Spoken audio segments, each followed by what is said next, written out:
Та бүхэн сайн байцгаана уу? Энэ удаад би та бүхэнд Урилгүйл Увсан багшийн 5 махбодын бясалгал гэдэг хичээлийг хүргэж байна.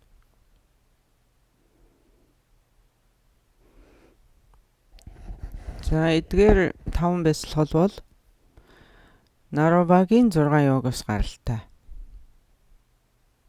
Энэ этгээгийн шидтэн Нароваг мэдэхгүй хүн бараг байхгүй баг. Нарова тарны ёсны төгсгөлийн зэргийн дадлагуудыг эмхтгсэн ийм 6 номыг гаргасан. За, түүнийг Наровагийн 6 йог гэж нэрлэдэг. Энэ тухай ч гэсэн та бүхэн сонсч ирсэн байх.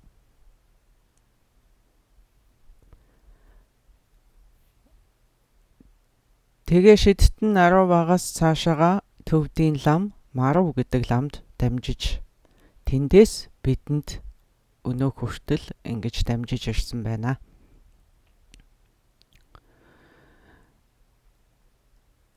Тэгээ 5 махбодын бясалгал гэдэг бол бидний бие, гадаад оршихуй, дотоод сэтгэл бүгдээрээ 5 махбодоос бүтсэн байдаг.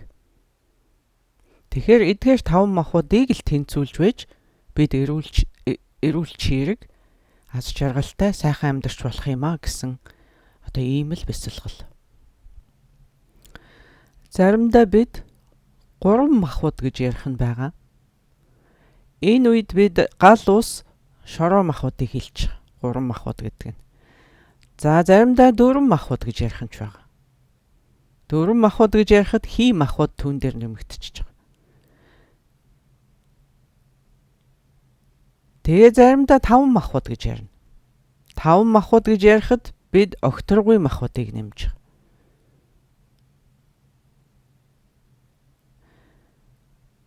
Гал ус, шороо, хий, огторгүй махбод. За, тэгвэл бүр 6 махбод гэж ярих нь ч байгаа. 6 махбод гэж ярих үед бид ухамсарын махбодыг түүн дээр нэмдэгэ гэж ойлгоно. Төрөлтийн үеэр бидэнд эхлээд огторгүй махбод үүсдэг. Тэгээ дараа нь хий, тэгээд гал, тэгээд ус, тэгээ шороо махбод гэсэн ийм дараалалаар үүсдэг бол үхлийн үеэр яг нөгөө тийшээ дараалал нь солигдоод эхлээд шороо махбод дуусна. Дараа нь ус, тэгээ гал, тэгээ хий, тэгээ огторгүй махбод уусдаг байна. Тийм учраас бидний бие гэдэг, бидний амьдрал гэдэг ерөөсөө энэ 5 махбодын давалгаа л байдаг. Бидний бие ч 5 махбод, бидний сэтгэл ч 5 махбод, бидний амьдрал тэр чигээрээ энэ 5 махбодын давалгаа л байдаг. Бидний энэ бид гэд яриад байгаа маань үндсэндээ эдгээр махбодуудын давалгаа байдаг байна. За, тэгэхээр эдгээр 5 махбод нарийнасаа бүдүүн лүгээ шилжиж явдаг. Огторгүй махбод хамгийн нарийн нь, тэгээ хий махбод арай түүнээсээ бүдүүн. За, тэгээ гал махбод илүү бүдүүн. Тэгээд ус, тэгээ шороо махбод хамгийн бүдүүн хэлбэрийн махбод байдаг байна. Тэгээ уусалтын үеэр болохоор энэ бүдүүнээсээ нарийн луга чиглэлтэйгээр уусдаг. Шороо махбод эхлээд шороо махбодын давалгаа усан махбодод, усан махбодын давалгаа гал махбодод, гал махбодын давалгаа хий махбодод, хий махбодын давалгаа огторгүй махбодод шингэнэ гэсэн үг. Тэгээд бүр цаашаага нарийсаад бүр нарийн төвшин рүүгээ ороод явчих нь шүү дээ. Яг одоогийн байдлаар та бид хамгийн бүдүүн энэ шороо махбодын давалгаанд амьдарч байна. Одоо ингээд давалгаа гэдээ яриад байхаар давалгаа гэж яг юу юм бэ? Юу яриад байна гэж бодож иж магадгүй. Давлгаа гэж энэ өөрчлөлтийг хэлж байгаа. Өөрчлөлт. Тэгэхээр энэ өөрчлөлт давлгаанд хамгийн чухал зүйл нь юу байж болох вэ гэвэл тэнцвэр. Тэнцвэр л хамгийн чухал.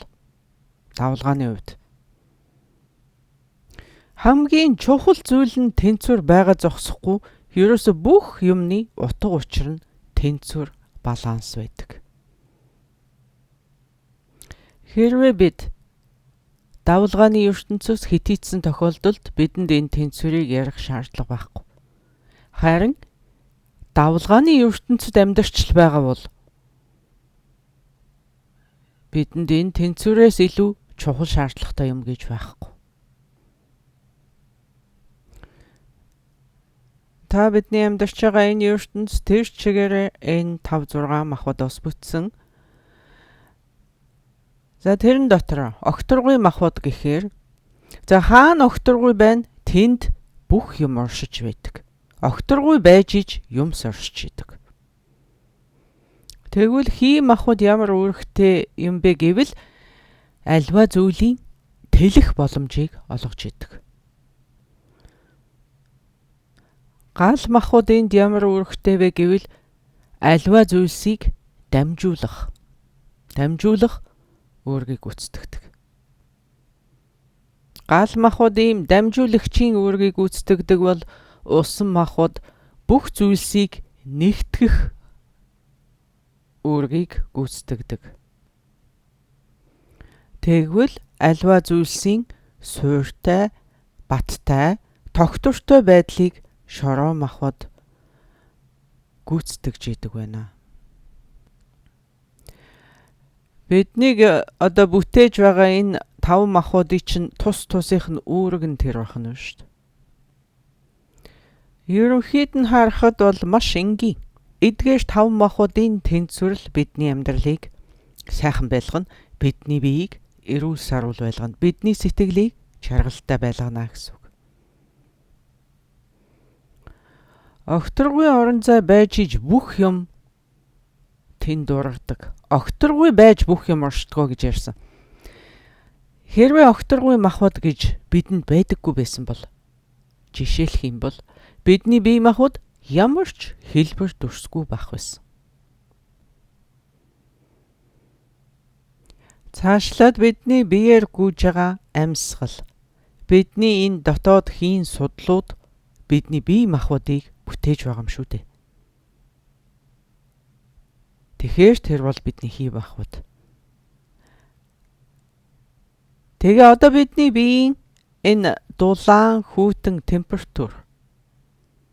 За энэ бол гал махбод. Тэгвэл бидний биеэр гүйж байгаа бүх шингэнүүд усан махбод. Тэгвэл бидний биеийн энэ хамгийн цул, баттай, суурьтай тал нь бидний яс, арьс, мах, чөмөг эдгээр нь шороо махбодоос бүтсэн байдаг байна.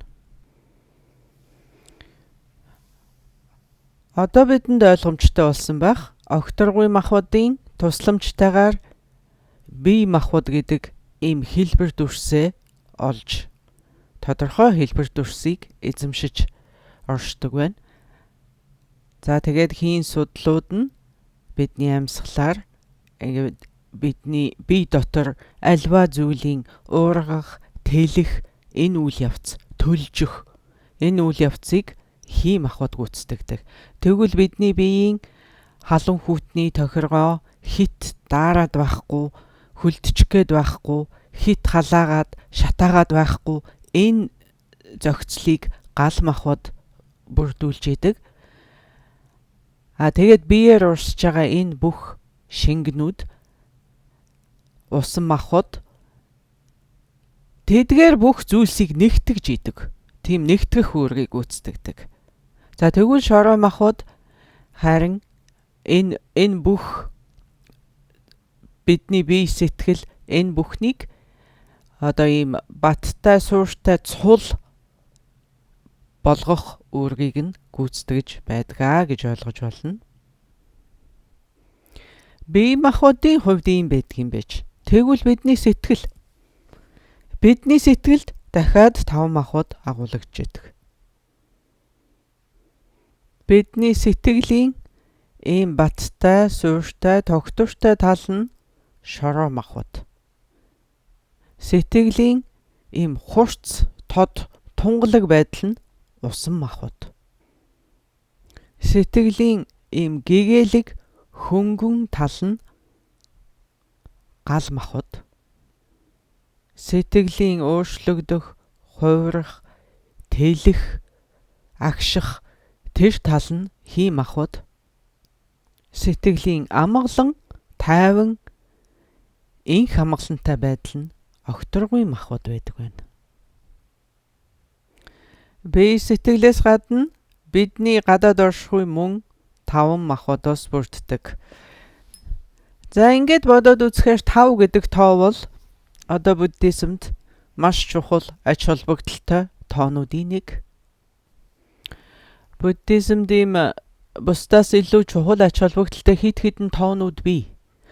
3-ын тоо, 5-ын тоо, 6-гийн тоо, 7-гийн тоо гихчлэн маш чухал ач холбогдолтой ийм тоонууд бий. Яагаад гэвэл тоо гэдэг чинь өөрөө давлгаа байхгүй юу? Тоо гэдэг чинь давлгаа.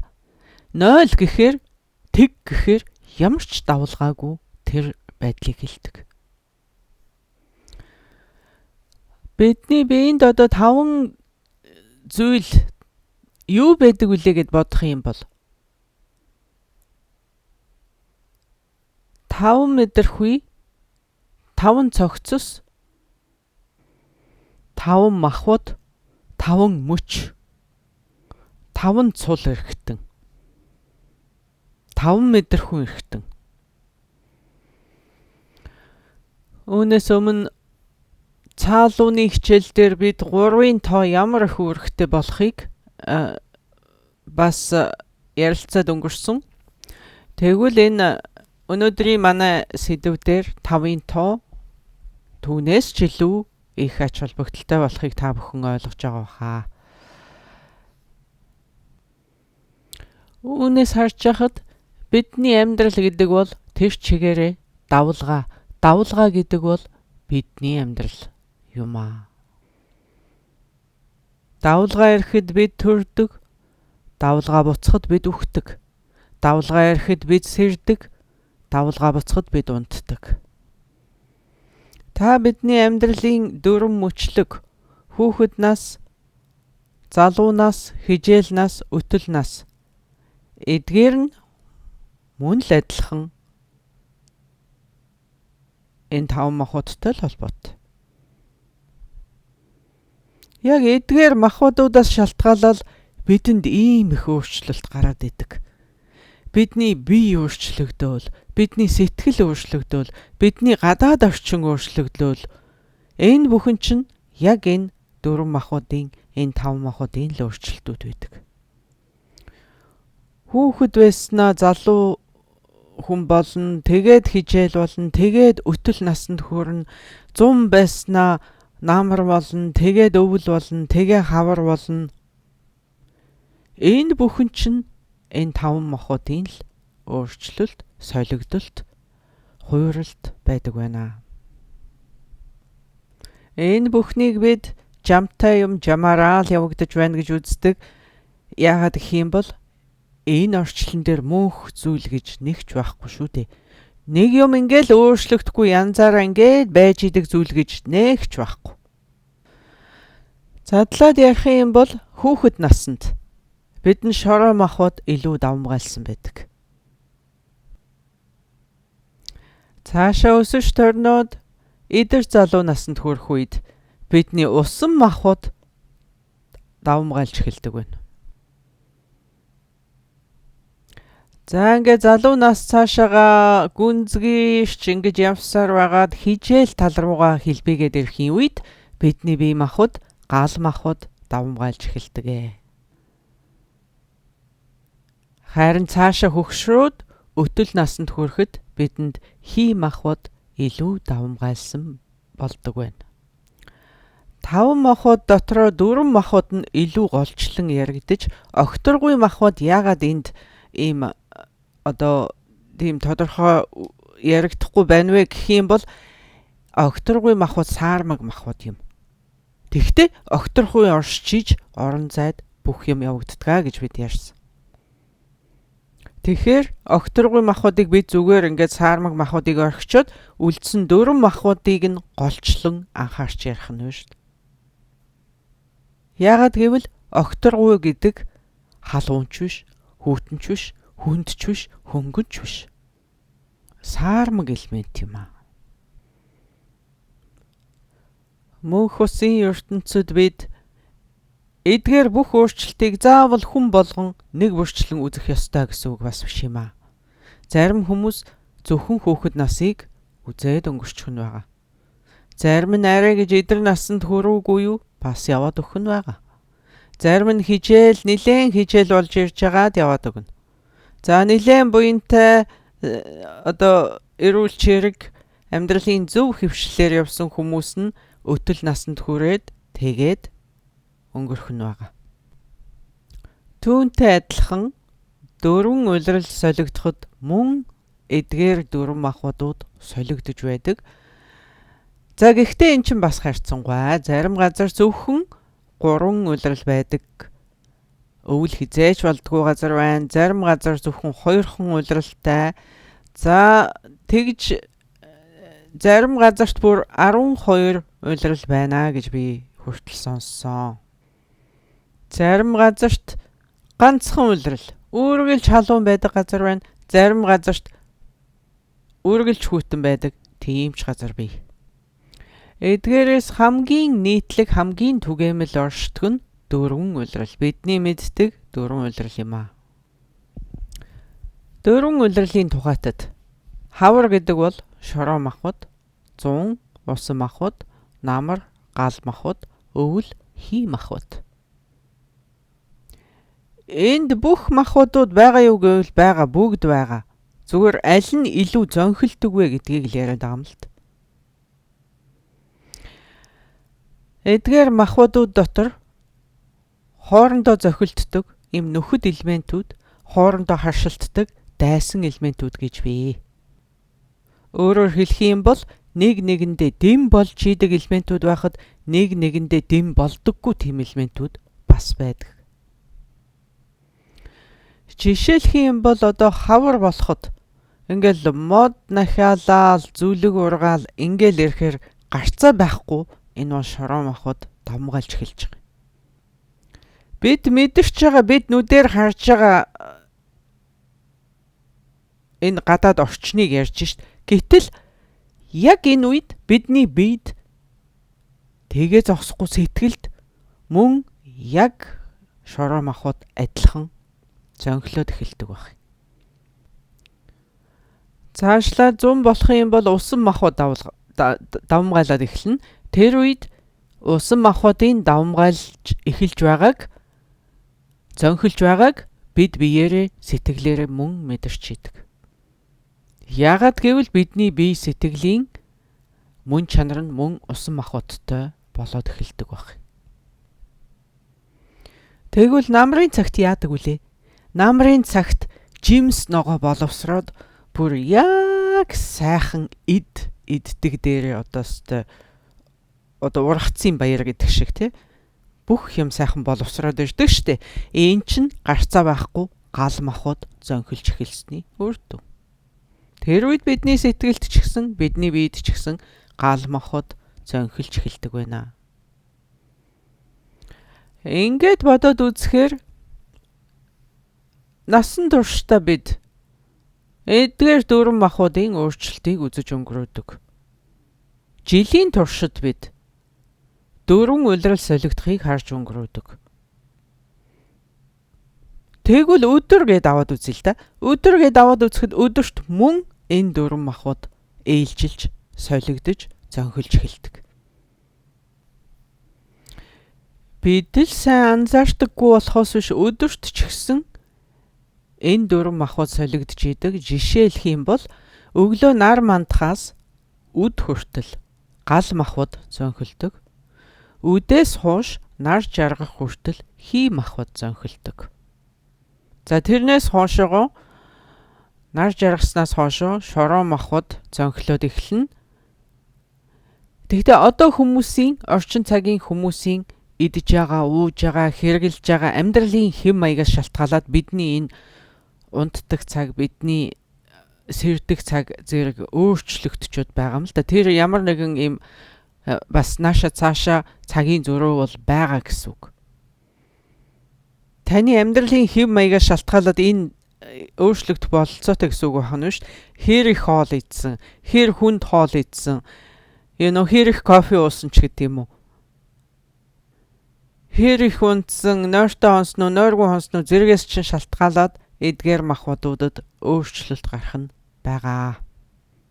Энэ бүхэн өөрчлөгдөж байж болно. Тэгэхдээ ерөнхийд нь ярьж шít. Ерөнхийдөө бол махбодууд ингэж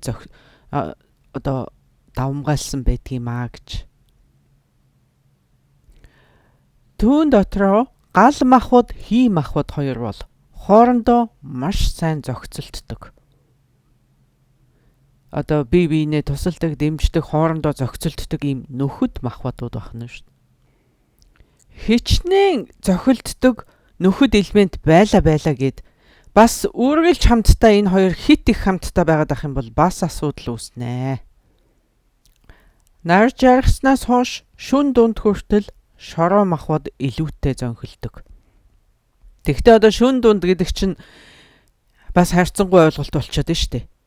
Бидний хувьд шүн дунд гэж яг 12 цагийг шөнийн 12-ыг хэлэх үү, шөнийн 1-ийг хэлэх үү, зарим хүний хувьд шөнийн 2-ыг хэлэх үү гэдгийг бид хэлж мэддэг. Энд хий махбод, шороо махбод хоёр бол дайсагнагч элементүүд. Тэгэхээр хий махбод хит давмгаалаад ах юм бол, хит зөнхөлсөн байх юм бол бид унтаж чадхаа бэлчдэг. Шүн дунд хүртэл уг нь шороо махбод зөнхлөх ёстой. Тэгээ шүн дунд гэдэг маань уг нь бол 12 цаг. Гэтэл бидний хувьд өөрчлөгдөж шөнийн 1-ийг хэлээд ах шиг байгаа юм. За ингээ шүн дундаас өглөө нар мандах хүртэл усан махбод зөнхөлж эхэлдэг байна. Усан махбодын дараа гал махбод үргэлжилнэ. Тэгэхээр ус гал хоёр бол дайсагнагч махбодууд. Өдрийн цагт гал хий махбод зөнхөлдөг, шөнийн цагт шороо усан махбод зөнхөлдгөө гэд ойлгочиход болно. Яг нөхөд элементүүдээрээ ингэж зөнхөлдөг байна шүү дээ. Өглөө биднийг сэрээдэг, биднийг ингэж өндийж босгодог, бидэнд эрч хүч өгдөг. Энэ махбодууд нь юу юм бэ гэхээр гал махбод, хий махбод байдаг. Бодоод үзсэн ч гэсэн гал махбод, хий махбод бол маш дандаа дээшээ чиглэлтэй, шороо махбод, усан махбод бол дандаа доошоо чиглэлтэй, доошоо урсах чиглэлтэй байдаг. Хөнгөн элементүүд доороос дээшээ, хүнд элементүүд нь дээрээс доошоо. Шороо усан махбодууд ийм хүнд тэгээд доошоо чиглэлтэй учраас усан махбод, шороо махбод зөнхөлсөн үед бид хэвтэх, унтах, нойрсох ийм шаардлагатай болчиход идэг.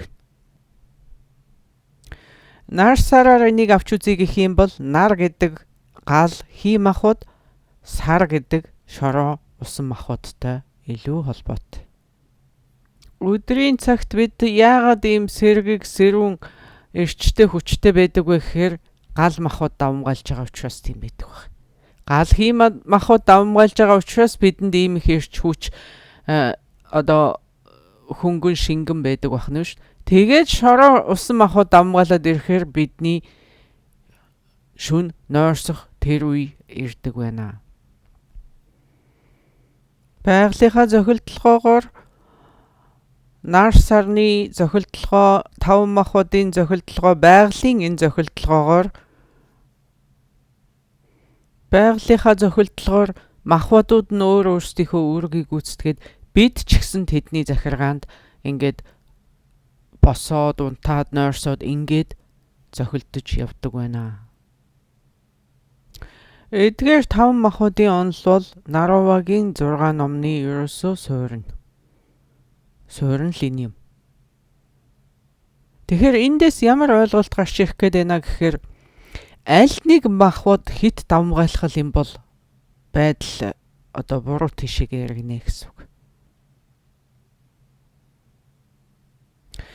Сэрүүн байх үед бидний бие махбод илүү идэвхтэй ажиллаж идэг.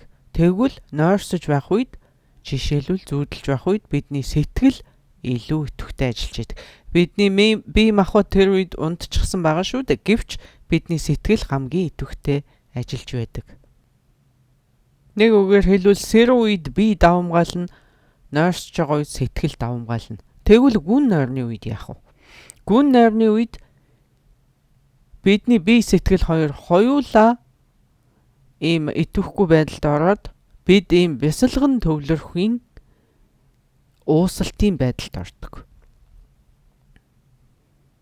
Гүнзгий сайхан нойр гэдэг чинь нэг төрлийн бясалгал юм шүү дээ.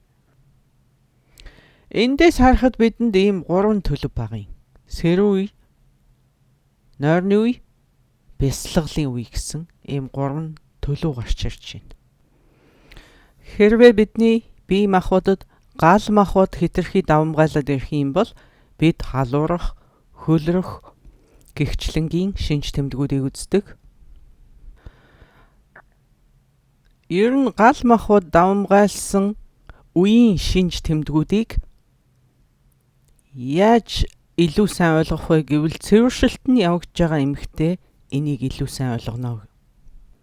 Яг гэвэл яг тэдгээр шинж тэмдгүүд гардаг байна шүү. Маш их халууцах, хөлрөх шинж тэмдэг, гал махбод ариутсны шинж байдаг. За ийм үед эмчлэх арга нь гэх юм бол мэдээж усан махбодыг нэмэгдүүлэх тийм аргыг хэрэглэнэ. За ингээд цэвэршилтийн хувьд зөвхөн эмэгтэй хүмүүс биш, эрэгтэй хүмүүст ч гэсэн цэвэршилт явагдана. Тэгэхдээ эрэгтэй хүмүүсийн цэвэршилт ямар ч шинж тэмдэг илэрдэггүй байх юм. Түүгээрээ ялгаатай. Галыг яагаад усаар эмчилж ийна гэхээр ойлгомжтой тэд бол эсрэг тесрэг ийм дайсан элементүүд учраас тэр юм. Усан эмчилгээ, хүйтэн жин тавих гихчлэнгээр одоо энэ хоёрын тэнцвэрийг бариулах тийм арга хэмжээг бид авцгаадаг. За эмчилгээний хувьд түүгээр зогсохгүй усан махбод зөнхөлсөн хоол хүнс, усан махбодыг нэмэгдүүлдэг хүнсний зүйл, усан махбодыг тэтгдэг биеийн хөдөлгөөн, дасгал зэргийг хийх байдлаар бид усан махбодоо аривдуулдаг. Усан махбодыг аривжуулж байгаагаар бид гал махбодын шинж тэмдгийг эмчилж байна гэсэн үг юм. Өнөөдрийн манай энэ сэдв дээр бол бид усан махбодыг бясалгах тэр бясалгалыг хийнэ. За усан махбодыг тэтгдэг хоол тэжээлийн зүйлс гэх юм бол хүйтийн юм, сэрүүн чанартай хоол. Цаашлах юм бол гал махбодоор зогсохгүй аль нэгэн махбод, аль ч хамаагүй махбодыг бид одоо эмчлэх тэнцвэртэй болгоё гэж бодох юм бол 4 хүчийг бүрдүүлдэг. Хоолны хүч, хийн хүч, биеийн байрлалын хүч, дүрслэлийн хүч гэж дүрслэл үүсгдэг байна шүү. Эдгээр 4 хүчийг бүрдүүлж хагаад бид тэрхүү махбодыг эмчилнэ. Ус болон шороо махбодыг бясалгахын тулд бид хагас буюу бүтэн завилгаагаар суудаг.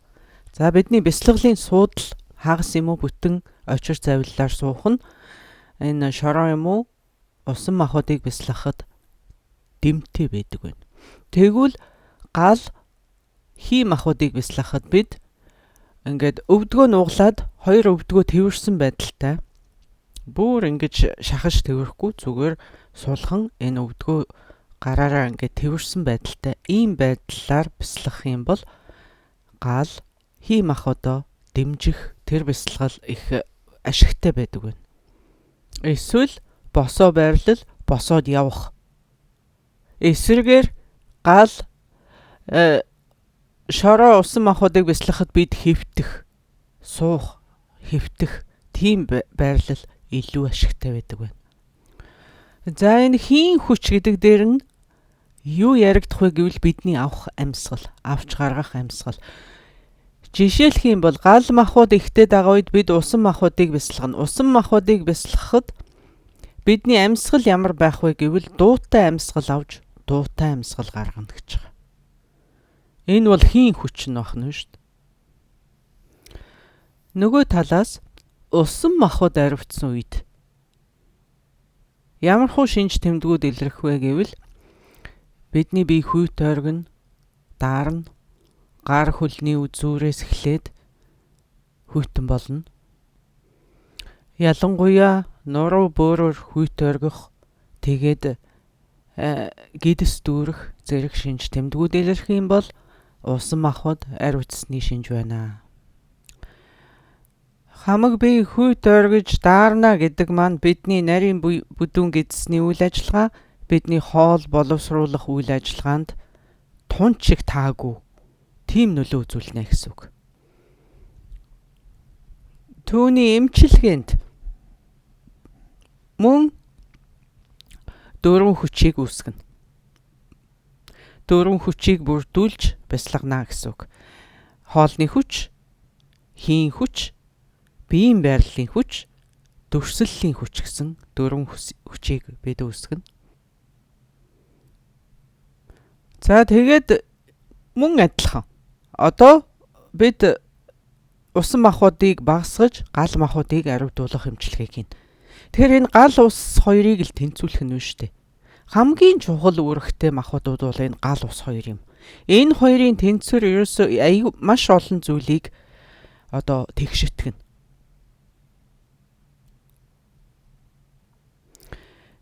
Гал махбод усан махбодын хоорондын харьцаа бол ерөөсөө маш сонирхолтой харьцаатай юм шүү дээ. Энэ хоёр бол дайсагнагч махбодууд тэгсэн хэрнээ энийг тэнцвүүлэхийн тулд яг нөгөөтгийг нь ашиглана. Эсвэл бид галыг нь багасгах арга хэмжээ авч тэнцвүүлнэ. Эсвэл бид усан махбодыг аривдуулах эмчилгээ хийж тэнцвүүлнэ. Ийм аль хоёр талаас нь тэнцвүүлж болно. Гал ус хоёр дайсагнагч махбодууд, тэгвэл гал хий хоёр нөхөд гал махбод. Нөхөд махбодууд. Төмөөгийн бясалгалт ч гэсэн одоо төмөөгийн бясалгал хийдэг хүмүүс бол энийг маш сайн ойлгож байгаа. Төмөөгийн бясалгалд гал өдөөгч хий гэж байдаг. Гал асахад хамгийн тохиромжтой нөхцөл бол хий бэж хийж гал асдаг байх. Тэгээ гал бол дээшээ өөдөө чанартай, ус бол доошоо урсах чанартай. Усан махбодын нөхөр элемент нь шороо махбод. Нэг үгээр хэлэх юм бол таны одоо гал махбод, усан махбод хоёр тэнцвэрчээд ирэхийн цагт бидний бие маш тааламжтай, сэтгэл маш жаргалтай ийм байдалтай болдог. Үүнийг бас гал ус хоёрын нэгдэл гэж нэрлэж болдог. Гал ус хоёр нэгдээд нэг нэгнийгээ үгүй хийчээгүй байгаа. Яг баланстай байгаа тохиолдолд ус халаад ийм нэг тааламжтай бүлээн дулаан илч ялгаруулад ийм нэг таатай сайхан болно доо. Тэрийг бид гал усны тэнцвэр гэж, гал ус хоёрын нэгдэл гэж нэрлэдэг байх.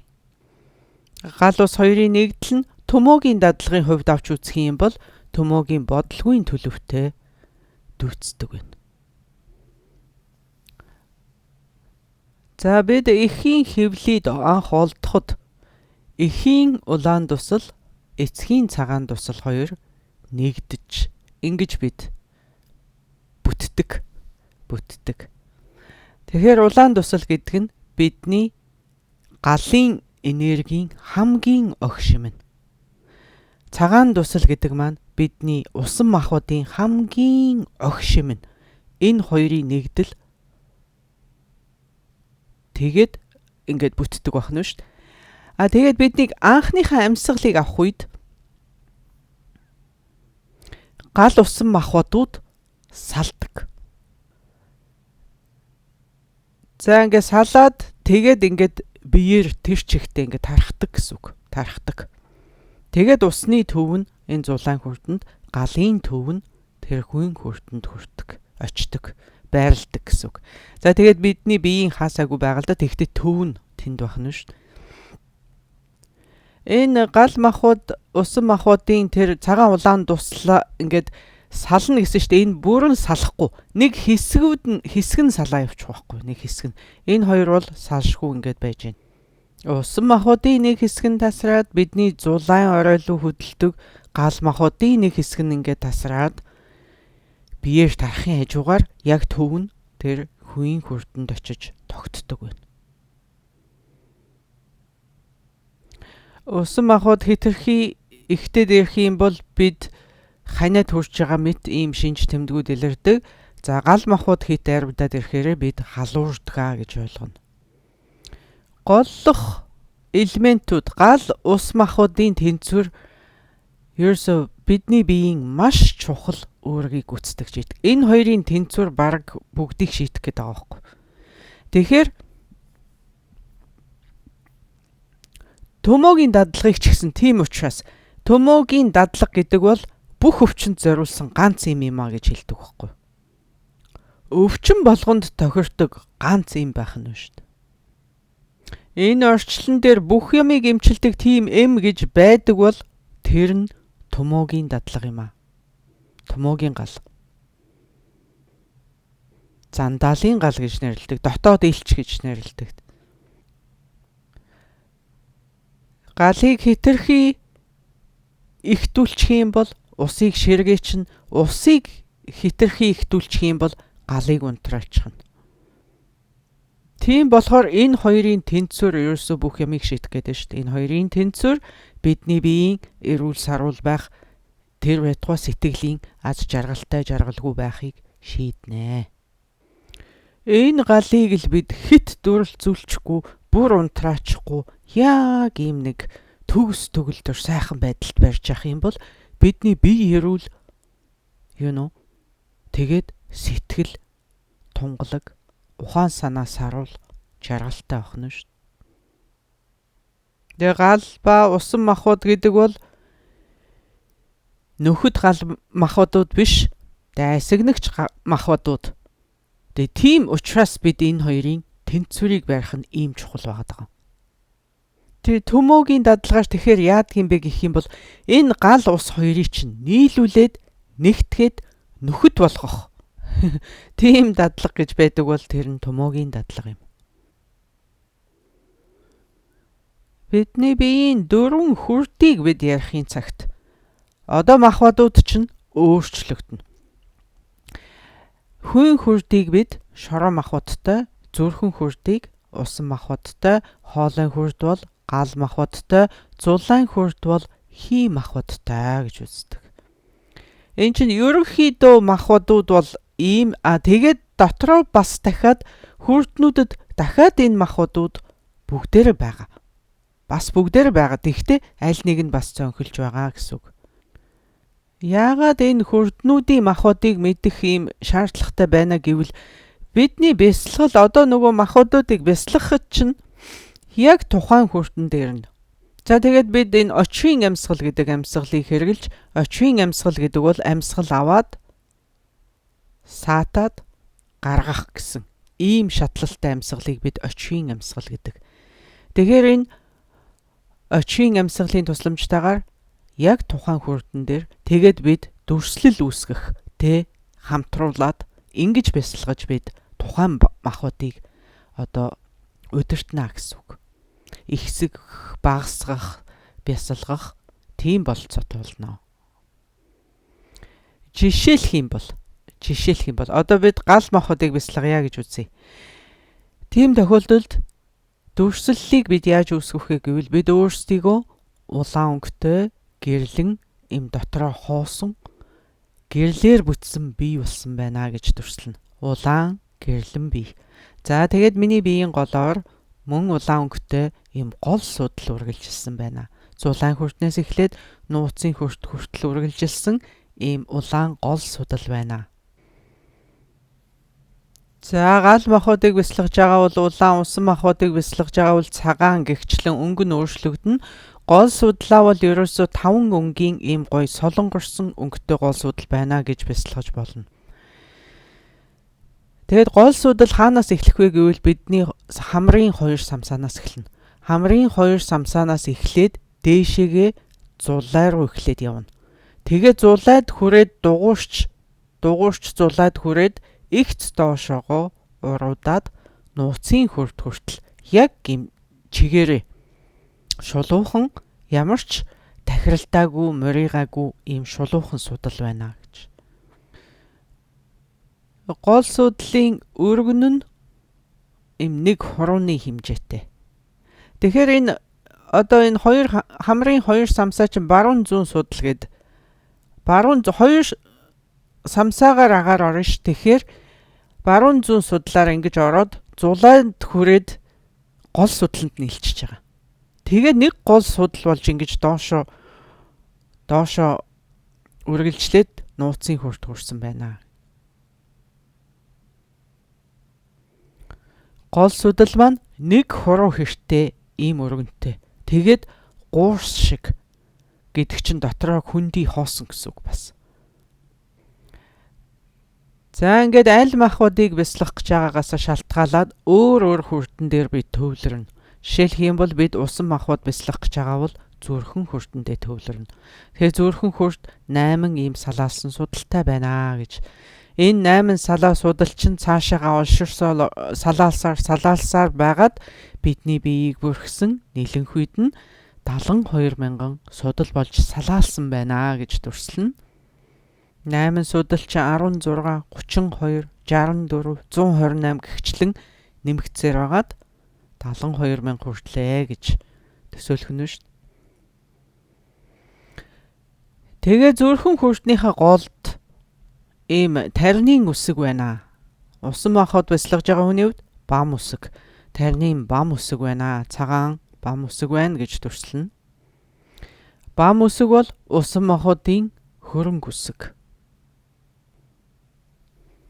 За ингээд өрсөлдөө үүсгэснийхаа дараа одоо нөгөө очрын амьсгал аваад ингээ гол судлаар явж гин. Миний гол судлаар яваад тарины тэр үсгэнд хүрлээ. За хөрөнгөт тэр үсгнээс гэрэл цацарч байна.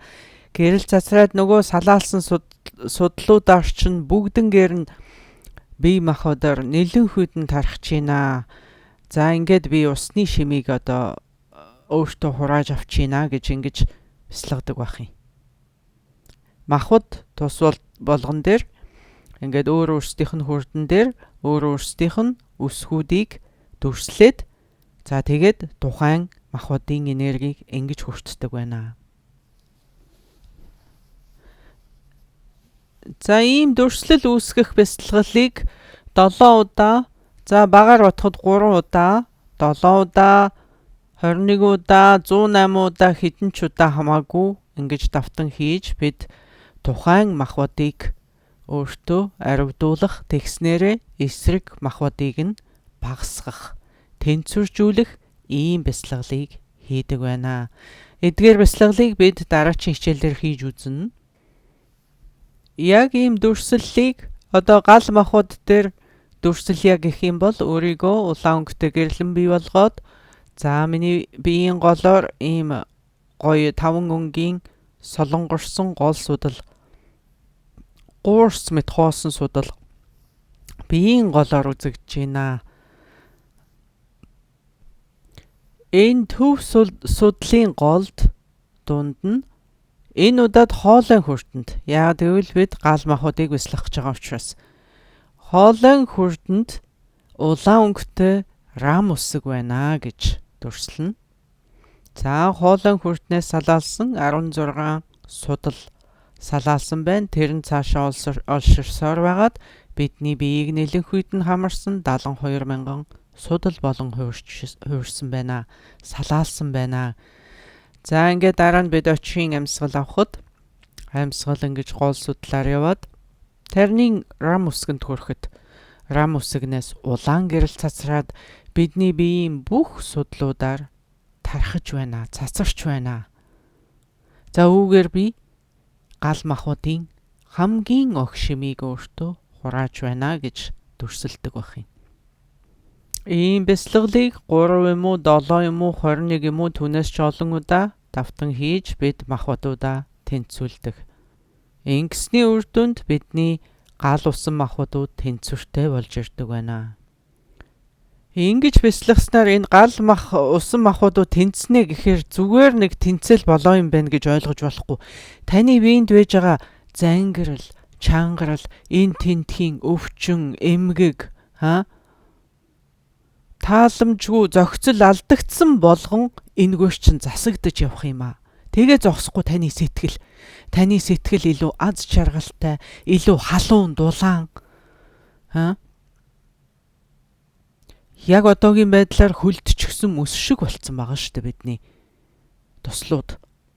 Тэрий чинь сайхан хайлуулаад, халаагаад, бүлээсгээд ингээд бүх юмыг сайхан тэнцвүүлээд ирж байна л гэсэн үг. Биеийн тааламжтай, сэтгэл нь жаргалтай болоод ирэхээр бидний оюун санаа яах вэ? Тунгалаг, цэлмэг, гэгээлэг болж ирэх нь гарцаагүй шүү дээ. Гал ба усан махбодууд тийм их нөхөрсөг гэхээсээ илүү дайсагнагч махбодууд гэдгийг бид мэдж байгаа. Тэгэхээр энэ бяцлаглалын үр дүнд юу болж хувирах юм бэ гэвэл энэ хоёр ойртох, энэ хоёр дотносох, энэ хоёрыг нөхөрлүүлэх, бие биендээ тусалдаг, дэмждэг болгох тийм л зорилготой бяцлал юм шүү дээ. За дайснуудыг эвлэрүүлэх гэж ярьж болдго юм уу юу? Тэнцвэртэй байдлыг л хангуулах зорилготой юм. Гадаад дотоод нууцын төвшний 5 махбодууд төвшин тус болгонд тус бүрд 5 махбодуудаас бүтсэн байдгийн 4-ийг нь бид голчлон ярина. Огторгүй махбод бол тэртээ тэргүй оршин байгаа саармаг махбод. Тэгэхээр 4 махбодыг бид голчлон ярина гэж үзнэ. Энэ хичээл дээр бид гал махбод, усан махбод хоёрын талаар бага сага ярилцлаа. За бяцлаглыг нь яаж хийх ерөнхий аргачлалыг нь дүрслээд хэлээд өглөө. Бидний бие махбодод мөн одоо 4 улирал байдаг. Бага, залуу, жоохон хүүхэд байхад шороо махбод зөнхөлсөн байдаг. Бидний амьдралын хувьд хавар бахна шүү дээ. За ингээд эдэр залуу насанд хүрээд ирэхийн үед бие махбодод усан махбод зөнхөлж ирдэг. За энэ нь бидний зуны улиралтай. Бидний насны зун бахна биш, зун нь. Ингээ хижээл нас руу хэлбигээд ирэхийн үед бидэнд гал махбод илүү зөнхөлж эхэлдэг гэж ярьсан. Тэр нь бидний насны намар ирлээ гэдэг маань тэр юм. Өтөл насанд хүрэхийн үед бидэнд хий махбод зөнхөлдөг нь өвлийн улиралтай ижил байдаг байна. Хөгшрөөд ирэхээр хий махбод их ариуддаг гэсэн үг. Энд бидний ойлгох ёстой юм бол хавар шороо махбодтой гэхээр хавар ерөөсөө шороо махбод юм байна гэж ойлгож болохгүй. Бүх махбодууд байгаа. Бүх махбодууд үргэлж хамтдаа байгаа. Гол нь шороо махбод илүү зөнхөлдгөө гэсэн үг. Хаврын цагт шороо махбод давмгайлдаг. За шороо махбод гэхээр маш хүнд. Хамгийн түрүү бидэнд бодогдох юм бол маш хүнд шороо махбод, хамгийн хүнд махбод. Тэгэхээр л хаврын цагт яадаг вүлээ? Бие хүндэрдэг. Бие ялж яадаг. Бие ядардаг. Их залхуу болдог. Нойр хүрдэг.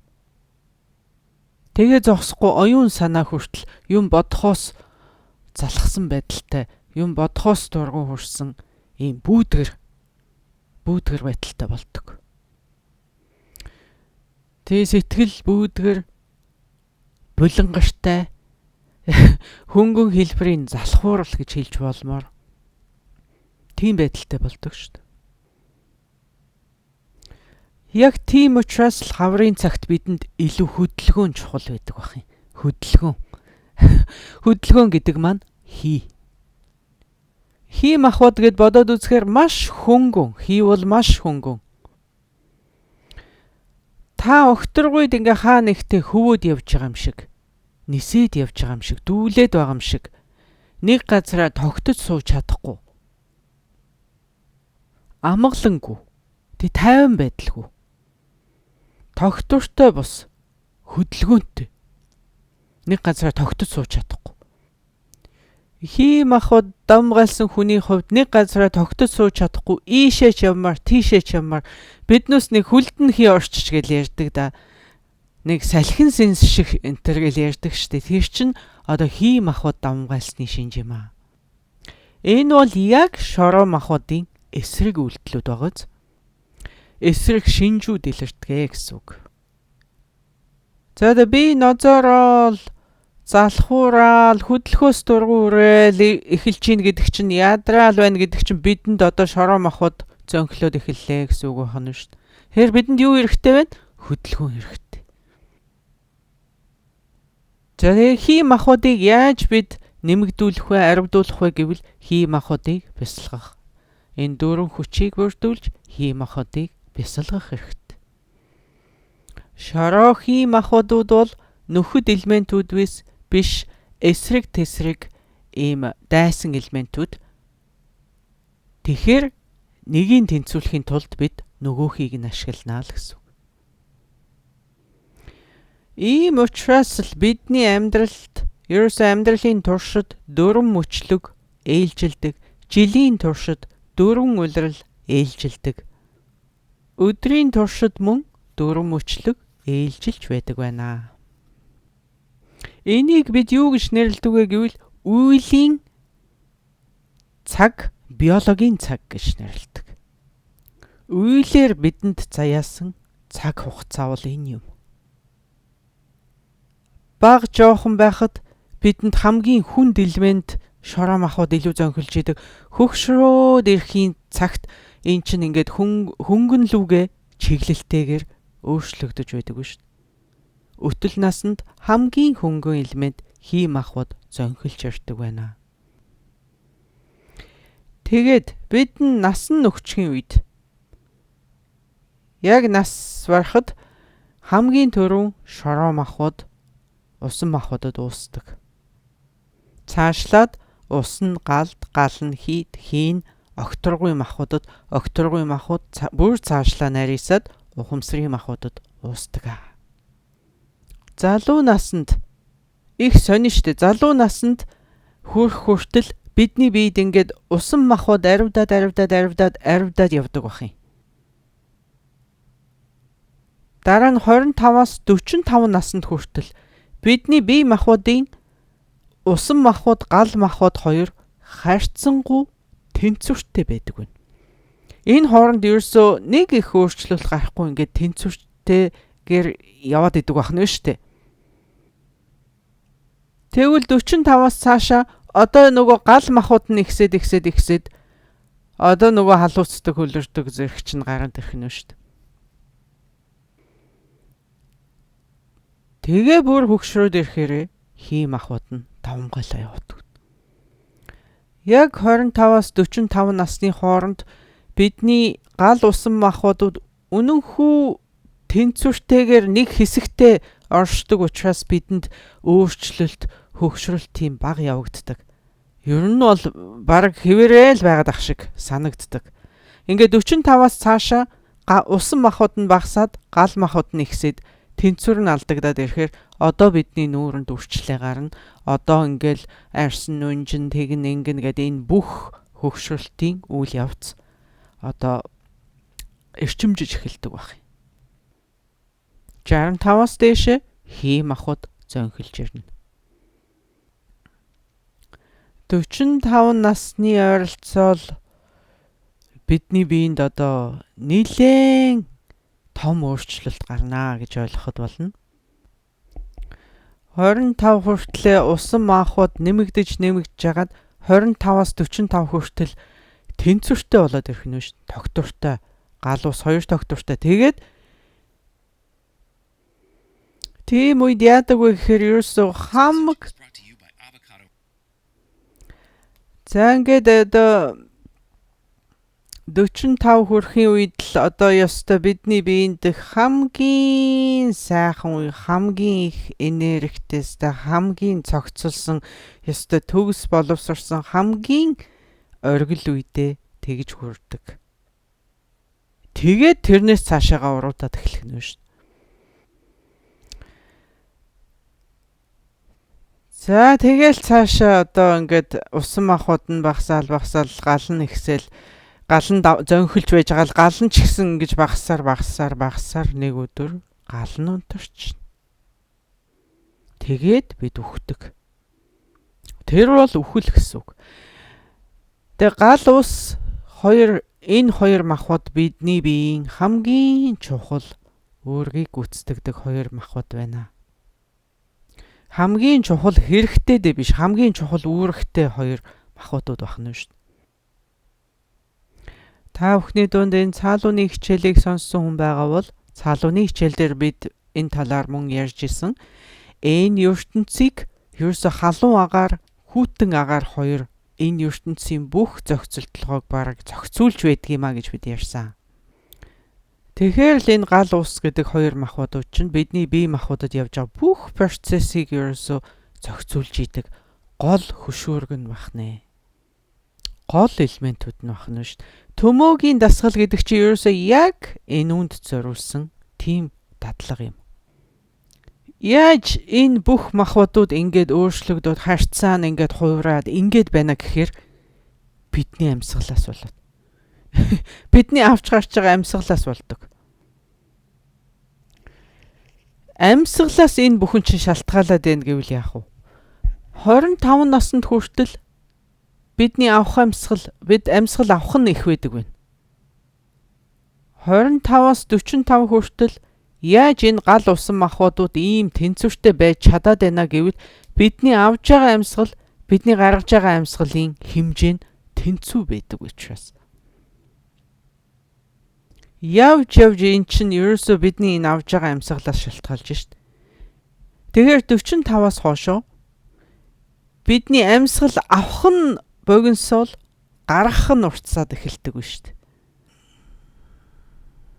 Тэгэл ингээд авах нь багасаал гаргах нь ихсээр байгаа л нэг өдөр бид сүүлчийнхээ амьсгалыг гаргаал тэгэл дуустдаг байна шүү дээ. Тэр сүүлчийнхээ амьсгалыг гаргаад тэгээд дахиад амьсгал бүр авах болно гэсэн үг. Бид одоо аль насанд аль элемент давмгайлдаг. Аль тохиолдолд аль махбод зөнхөлдгийг мэдсэн ийм тохиолдолд одоо бид яаж тэнцвүүлэх арга мэдэн шүү дээ. Яаж тэдгээрийг зохицуулах вэ? Яаж тэнцвэрийг бариулах вэ гэдэг аргыг бид мэдээд авчлаа гэсэн үг шүү дээ. Биднийг бага залуу байхад шороо усан махбод давмгайлдаг бахна. Тэд бол нөхөд махбодууд. Шороо усан махбод давмгайлаад байна гэдэг чинь тэр үед бид юу хийх вэ гэвэл гал хий махбодыг нэмэгдүүлэх шаардлагатай. Тэгэхэд бага залуу байхад та нар яадаг вүлээ санаж байгаас бидэнд шороо усан махбод илүү байгаа учраас гал махбодын энергиэр бага залуу хүүхэд маш энергитэй, маш хүчтэй, маш чадaltaй. За тэгэл маш хөдөлгөөнтэй хий махбодын шинжүүд тогтворгүй тийм байдаг үсттэй. Эн чинь махбодууд нь өөрсдөө энийгээ зохицуулах гад энэ тийм байхаас шүү аргагүй байдаг шүү дээ.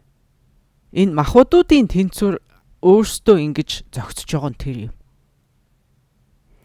Бага насны хүүхдийг яасын хөдөлгөөнгүй суу гэж загнаад иж болохгүй нэ шүү дээ. Тэг бид энд одоо зүгээр энэ биеийнх нь талаар л ярьж байна. Оюун санаа нь мөн адилхан. Оюун санаа ухамсарын төвшөнд мөн адилхан ийм махбодууд явагдана.